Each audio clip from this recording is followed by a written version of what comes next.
on, Brian. Hey, Kelly. Yeah, and if I have to pop off because I'm on the OPEC press conference virtually, of course, right now, the Saudis shocking everybody and announcing a 1 million barrel a day surprise cut.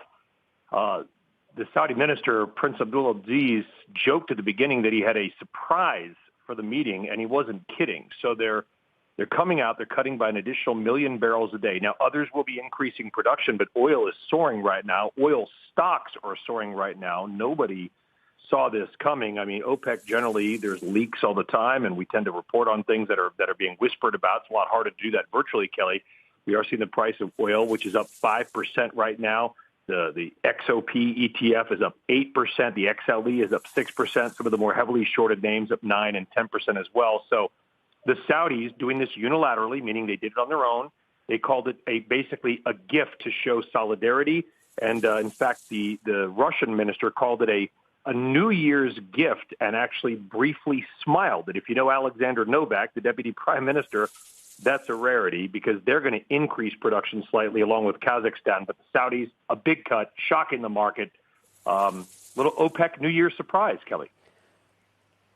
Brian, it's kind of hard to believe that Saudi Arabia would willingly cut 1 million barrels of its own output and just say, yeah, it's a gift to the world. Happy New Year. I mean, maybe they look to the oil price reaction. We have WTI above $50 for the first time since February. But Brent obviously would be more of their focus. But maybe they look at the oil price and think they're going to make up, the declines in the price. It just seems like there has to be more to the story. There is more to the story, as always, and I'm going to get a little deep here very quickly. Again, I may have to hop off. Remember this.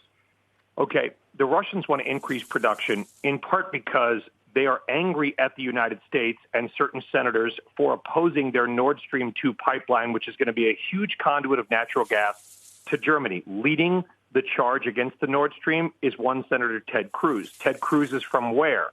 Texas. So it's not OPEC versus Texas.